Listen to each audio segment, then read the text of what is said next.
Hey MVPs, Rico Knows here. Going to talk to you guys about the 2024 futures bets, win totals. You guys know I've been going over every single team, and here we are at Iowa State. We're in the Big 12. You look at Iowa State, their win totals for 2024, it's supposed to be 7.5.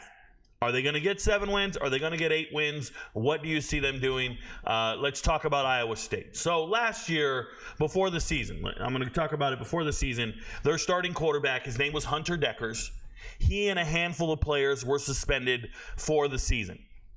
They were gambling. They were illegally gambling, underage gambling, using their mom's accounts, pretending to be somebody else, and they were all betting money, and they were pretty terrible. So what happens is you have a number of players that you were depending on, getting all the reps.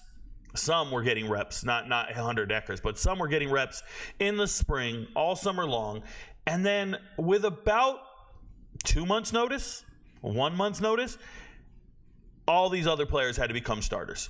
You had to get rid of some guys. They weren't going to play. So for a while there, I thought Iowa State was going to be pretty terrible. I really did. I thought, man, they're going to be one of the worst teams in the Big 12. But what I underestimated was Matt Campbell's a hell of a coach. He's getting the most out of the players. And they found some absolute gems in recruiting. And as I assess this roster, I'm going to tell you guys something. Redshirt freshmen, true freshmen, sophomores, the younger guys on this team, they're great. They're great. Iowa State is doing something where they assess the talented players, and it's looking great. Now, they lost their linebackers coach, and they have some amazing linebackers. They lost their linebackers coach and went to go be the defensive coordinator at Houston? Baylor. Where? Somewhere recent. Houston. I think it's Houston, if I remember correctly. Defensive coordinator at Houston. Anyways, so they lose them, but they have some tremendous linebackers. So let's talk about it. They last year they opened against Northern Iowa. They beat Northern Iowa 30-9. Excuse me. Then they go and lose to Iowa. And it was in Ames, Iowa, and they lose 20-13. And that's significant because Iowa had a really senior-oriented team. They had all these guys that were around, and they have just this pedigree of tough defense, and they won by 7 points. Could you imagine if Iowa State wasn't starting a true freshman quarterback? Because that's what they were starting. Rocco Beck, son of Anthony Beck, former New York Jets great tight end and, current XFL coach or UFL coach, excuse me. But nonetheless, Iowa goes out there, gets the win, but it was just like, they squeak it out. Then the next week, they lose to Ohio, which is nuts. At that point, I'm writing them off, and I'm saying, I told you guys, this team sucks. And then they beat Oklahoma State, the Big 12 runner-up. Like, they're so hot and cold, but when you go back and look at it, Ohio's a perennial power in the MAC. Iowa's a perennial power in the Big 10. They were just playing good football. They're playing good teams. And they go and beat Oklahoma State. The following week, they lose to Oklahoma 50-20. Didn't look good, but Oklahoma's great. And then they go on this little run where they start impressing the hell out of me every week. They beat TCU. They go on the road, beat Cincinnati, have 2 weeks to prepare, beat Baylor. Those are 3 good wins. Big 12 teams in conference. You lose to Kansas by 7. It's not a bad loss. I mean, it's a loss, but it's not a bad loss. You beat BYU. You beat the brakes off of them. And then you lose to Texas by 10, and we know Texas is a playoff team. So when you really look at it, how bad were they? How bad were they? Then they go and smash K-State in the snow. Abu Sama rushes for 300 yards or so in the snow, and they beat K-State at K-State. Then they get in the bowl game, and if you're an MVP last year, you remember this. I told you guys, Vegas doesn't know what they're doing. Vegas has no clue what they're doing. Memphis is going to score at least 35 points is what I said. And bet on every receiver at Memphis and ladder their yards. We won a ton of money that day. We won a ton of money at the AutoZone Liberty Bowl. It was one of the best days of being an MVP. It was better than going undefeated on the UFC card. It was just the sheer amount of people that were betting on these ladders and all these things. We were just screaming, Rico knows. Because I do know. And Vegas doesn't. So the losses are to like a 10-win Memphis team, an incredible Texas team that went to the playoffs, a very good Kansas team, Oklahoma. Like, it's all guys who are fighting for conference championships, if you will. And none of them are bad losses. So I really like where Iowa State, what they did last year. And if you look at their team at quarterback, Rocco Becht is here. True freshman quarterback, throws for 3,000 yards. Yes, 23 touchdowns, 8 interceptions. You can cut down on the interceptions all you want, but he's a gunslinger. He's feisty, he's tough, runs around. Florida kid, gets it done. J.J. Cole came over as a JUCO guy. Doesn't look the part. I see what they have here, but I'm just not. He doesn't have the same skill set that Rocco Becht had. Rocco Becht is the quarterback, okay? There's nothing to talk about there. Running back, I'm going to tell you guys I don't like Abu Sama on tape. I don't think he runs well. Yes, he had he had almost 300 yards in the snow, but other than that, he was very average, and he got shut the hell down in the bowl game. And Memphis doesn't have a good defense. I didn't like him. Eli Sanders hit the transfer portal. I believe he went to Nevada. Cartavius Norton hit the transfer portal. He went to Charlotte. And nobody else is going to really matter because I'm going to talk to you guys about what happened in the running back room over the spring, over the transfer portal season. Jaden Higgins, Noel, Daniel Jackson, all back. All their leading receivers are back. That is a huge deal because their receivers are good. They're productive. You see it there. Almost 1,000 yards from each guy. 13 touchdowns among the two of them at the top. Daniel Jackson's not quite as productive, not used as much, but they have 3 wide receivers that are really good. I think they're one of the best receiving corps in the Big 12. I'm trying to think. Obviously, Kansas is loaded in the Big 12. Arizona, wide receiver rooms, UCF, Colorado. They're right there with them. Baylor, BYU returned all their starters. It's just like BYU and Baylor. You return every single starter on the wide receiver group. They're studs. So Iowa State's got themselves a good quarterback who I think is going to make a leap after having a great freshman year. He's just going to keep building. It's going to get better. The only thing is this running back room, and I'll talk about it when we get there. Kicker, stud. He's got to transfer in. He's a stud. Defensively, they lose their leading tackler. I don't think it matters. They have Caleb Bacon coming back. When I turn on tape, Caleb Bacon's the best defender on this team. He's a leader, team captain, that whole damn thing.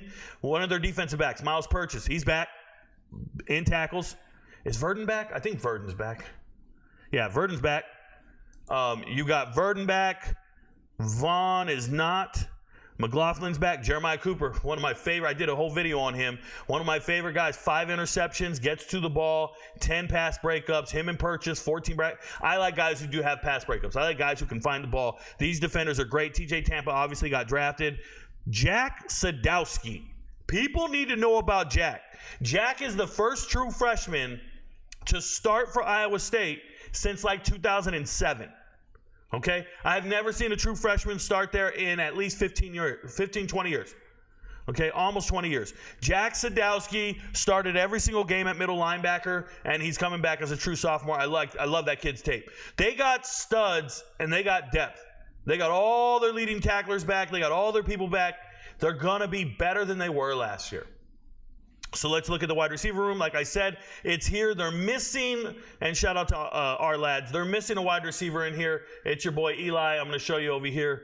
Eli Green transferring in from North Dakota State. I believe he had just under 1,000 yards, over 700, less than 1,000, somewhere in that range of production last year. Coming over from from North Dakota State, the Bison, right? National champions of years past. But Eli Green himself hit the portal and came over in the spring. So they saw their wide receiver room in the spring, and they added more depth, which is cool, man. Do your thing. They also added Jalen Jackson to the running back room. Jalen Jackson is a speed back out of EMU. So EMU had a monster, what I'm going to say, like road grading short yardage back, and all of a sudden, and that was Samson, right? And all of a sudden, Jalen Jackson starts stealing carries. It's a great kid. He's only 5'6", 168. But he's a speed back. And so all those running backs who hit the transfer portal, it really doesn't matter because Abu Sama's getting all the carries. Oh, my God, he did 300 yards in the snow against K-State. I don't care. I like what they added to the room with Jalen Jackson. I also like Dylan Lee. I'm telling you, Dylan Lee ain't even on our lads. Our lads doesn't even have him listed. They don't have him listed. I watched tape. That's the only way you would know this. If you go check the depth chart online, they're going to tell you those 2 knuckleheads listed there. And I'm over here telling you guys, Dylan Lee is a problem. Dylan Lee is getting carries this year. Whether you like it or not. I'm just telling you, I watched tape. That guy's making it. That guy's great. Dylan Lee, hell of a running back. Physically developed. 6'1", 200 pounds. He doesn't need the snow to get his 300 yards. He'll do it any given day. I like Dylan Lee a lot. Shout out to Ash. He's drinking water. And I like change of pace Jalen Jackson. Those are my 2 running backs on this team. And I know it sounds crazy because they're not on the depth chart. The depth chart, I don't care. Watch the tape. Defensively, they are so deep. Remember you guys don't know Tebeki here? Okoli, he transferred in from Auburn last year. Good depth, good players. The linebackers are something else. The linebackers are Iowa-esque. They're very good linebackers. They're so good. And then their secondary, for me, pound for pound, this is a top 10, top 15 secondary in the country. Reminds me a lot of Missouri, but they're secondary. When you start talking about, did I say Bo wasn't back? Well, why am I tripping, bro? Bo's right here. Am I tripping right now? Yo, don't you ever listen to me. Oh my goodness. Everybody, Purchase, Bo, Malik, Jeremiah, all these boys are raw as hell. Raw as hell. All four of them. You can't mess with that defensive back room. This might be top 10 defensive backs in America. Iowa State, secondary, top 10 in America. That's how good they are. I love their depth on defense. I love what they're doing here. Rocco Beck needs to take that leap, and they will be on top of the world. So let's see what they're doing next year. So next season, remember, it's 7.5 wins. They start with North Dakota. They're beating North Dakota. These are the Fighting Hawks, not North Dakota State. It wouldn't matter. They're beating North Dakota. They're on the road at Iowa, and I want to make this very clear. I said Ames. Ames is Iowa State. They're on the road at Iowa. My goodness, I'm not redoing this video. I think they can beat Iowa. I think Iowa has one of the worst offenses around. I don't care how much Iowa improves. They are 130th in offense. They fire their offensive coordinator. It's still the same player. Those players are 130th in the country. So even if they get better, where are they going to go? Let's say they get better. Where are they, top 100 offense now? They're not getting top 50. You don't improve from 130 to 50. You might improve 30 spots. But I feel like Iowa won't be able to score with Iowa State. Iowa State's going to be able to score. And their defense is mean. I'm telling you, the tape is not lying. They're beating Arkansas State. They're beating Houston. They're beating Baylor. I don't like them against West Virginia, but it's going to be a real game. That's going to be probably my game of the week. I don't care who else is playing that week. I care about that game more than anything. I want to watch that one. I think they can beat UCF. 1, 2, 3, 4, 5, 6, 7, 8. I got them with 8 wins. And that's if they don't beat Kansas, Utah, K-State, who they already beat before. But if they don't beat Kansas, Utah, K-State, I still got them at 8 wins. You could have them at 7. It's 7.5. Which one don't you believe in? If you don't think they're beating Iowa, then you got to take the under. It's a coin flip, bruh. It's a minus 110 either way you go. This is a total lean. This is not a lock. I want to make it very clear. It's a lean, not a lock. Here's what I'm betting on. It's a lean at 7.5. You guys see it right there. What I'm betting on is Rocco Beck plays better this year than he did last year. Rocco Beck improves his continuity with his receiving core. They all return. He's not getting a late notice that he's starting. He knows the whole time. He's the leader of this team. Rocco Beck, and I'm telling you, the dynamic players that nobody's talking about are going to show up, and I'm going to be doing I Am Right videos all season long. Iowa State looks poised to be great. Winning 8 games in the regular season will get it done. I'm telling you, they can beat Kansas late in the season. Kansas might have injury problems back here. Okay, I wish they weren't playing Texas. Oh, this is last year, my bad. They're going to beat Kansas late, but I wish they weren't playing Utah and K-State to end the season. It's a daunting task. I think they're better than Utah. I like Iowa State a lot. I got them with at least 8 wins. I know it sounds crazy. I know you've never seen Iowa State win like that. I know you guys don't believe that they're going to beat Iowa. I know. I'm talking to a wall full of people. Let's say they don't beat Iowa. 1, 2, 3, 4, 5, 6, 7. Now they've got to win one more game that you don't believe in. They got to just win one of those coin flips to get to 8. I think they're at 8. I think they're going to 9. I think they're at 8, trending to 9. That secondary is so amazing. Remember, all these guys are returning. Every leading receiver, every defender you see up here is back. The top 4 are all back. And their best player is Jeremiah Cooper. These guys are great. TJ Tampa just got drafted, and they kept telling you how great he is. They kept telling you how great he is. Look where he was at on this defense. He wasn't tops in passes deflected. He wasn't tops in interceptions. And ESPN kept telling you how great he is.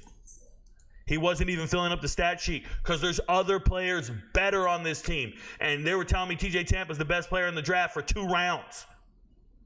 This whole team has players better than that. I really like Iowa State. Give me the over. It's a lean because it's so damn high. But it's a lean. I got it. Good luck, y'all. Hey, appreciate you guys for being MVPs. Thank you guys for rocking with me. Your friends don't know, but Rico knows. Peace, y'all.